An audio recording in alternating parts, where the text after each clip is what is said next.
7th, 8th grade. I had already moved 7 times. And there was much more St. Louis, I locally somewhere around 7th. Actually, that has not started. Stopped. If I had to characterize my life at this point, you could characterize it by song titles like Papa and the Rolling Stone, On the Road Again. That seems like that's all I've ever done. And so, by way of explanation is to explain that although I was born in Honolulu, I was actually raised in Waimea, Kohala, and Wailuku, Lahaina on Maui. And my mom was born in Hana. My dad was born in Hawaii, Kohala. Both of my grandpas, one was sheriff of Kohala, the other one was Lahaina, so they had quite a history. Oh, my mom was she's 94. She's 30, and she's was the last of 13 children, just on the Lahaina side, the Maui side of my family. So all of my cousins, and all the friends I had, they were all on Maui and the other, because every chance it was just house gone. And so this connection, I never established this connection with London. And it was through just a combination of circumstances, not that I've ever not thought about it, but there's just something you just can never go back to. So after I got out of school, I matriculated to California, and I was there. It was just long enough to get a degree, although it took me a while to do that too. I came back for a short time.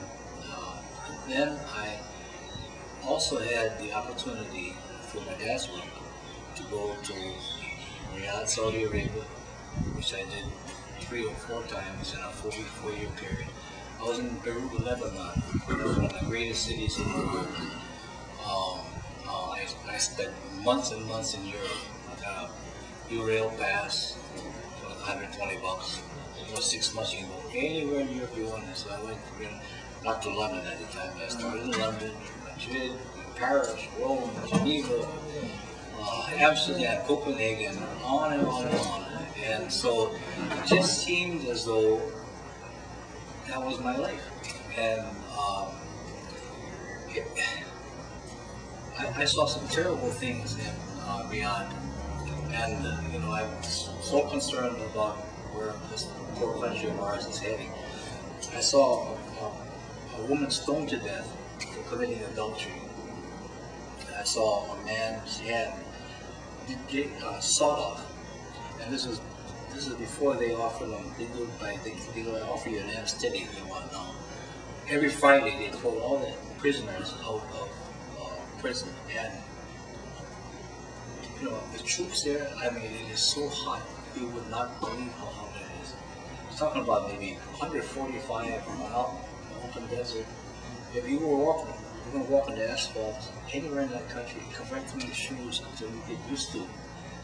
And that's what these guys are carrying 70 pounds on their back and trying to fight. I don't know how they do it. I give them credit for that. But all of these experiences that I've had, there was still something missing. I mean, there's many more travel experiences that I've had. I was stationed in South Korea, Daegu, South Korea for about 6 years. And so I spent a lot of time there. And also in Tokyo. I'm trying to think of where else I've been, but it's been all over the bloody place.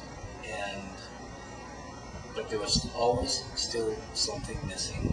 And I believe it's just being grounded in the everyday things that one has when they grow up, especially in the intermediate school, that set you in a particular course. And I missed a lot of that. So at this point in my life, I've been married twice. I have one biological son that I've never raised. I started that one. And I have an adopted daughter.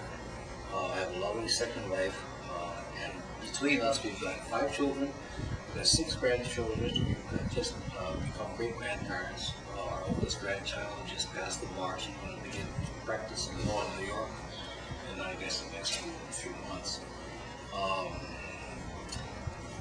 I have a daughter here, a son in Japan, one in Omaha, one in the Bay Area, one in Little Rock, Arkansas. So again, it's kind of like, here we go. And even while I was here for a while, I managed to move to Kona and back twice.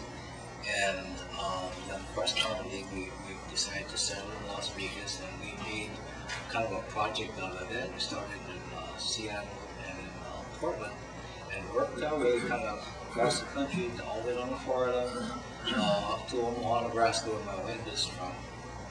I like it there, but the weather's too cold for her in the wintertime. Arkansas, lovely enough. I like Maryland quite a bit. And so it's, again, it's from baby type and all the way through to now. I've been on the road first and then forever.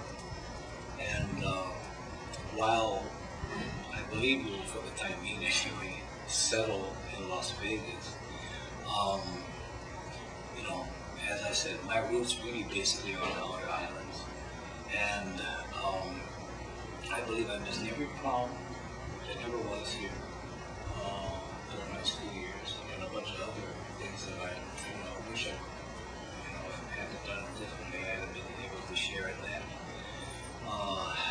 But things go on, and I've managed to at least carve out a career, and I've been retired about 8-9 years.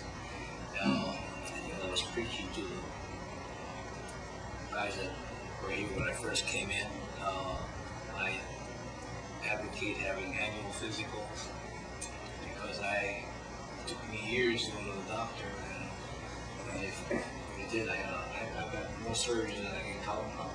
The last one was for prostate cancer, and had I not gone in when I did, who knows, I might be like that was operating. And who just passed away from prostate cancer. So, kind of in a nutshell, that's where I've been. That's what's happened.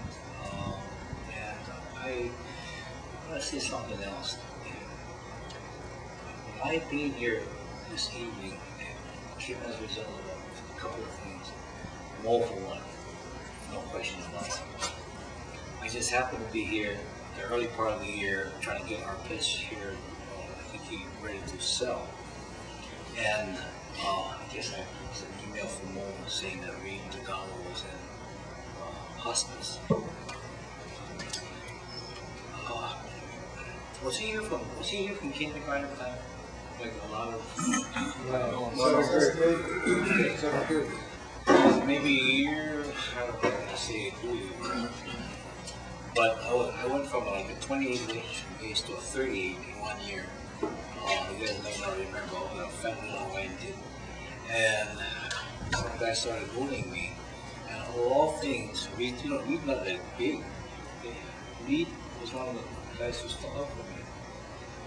And so when I found out he was in hospice, I said, I gotta go see him. So I said, sorry, Dad, I had my granddaughter's little tight little guitar. And I went by, and he was, you're writing bad shit. He was up. So I don't know if he recognized me at first. And so I told the story a little bit, and then I said, oh, I'd like you to do songs for you. Oh, Imagine like the Beatles. He said, that was my favorite song. I was like, oh, no, I'm sorry. So I did something, I think it was, and a few other songs, and I ended up doing Honolulu City Lights, I think it was. And I told him when I left that day, I said, look, I'm going to be back, I think, in June. And I said, I expect to see you right on. April 15th, passed away.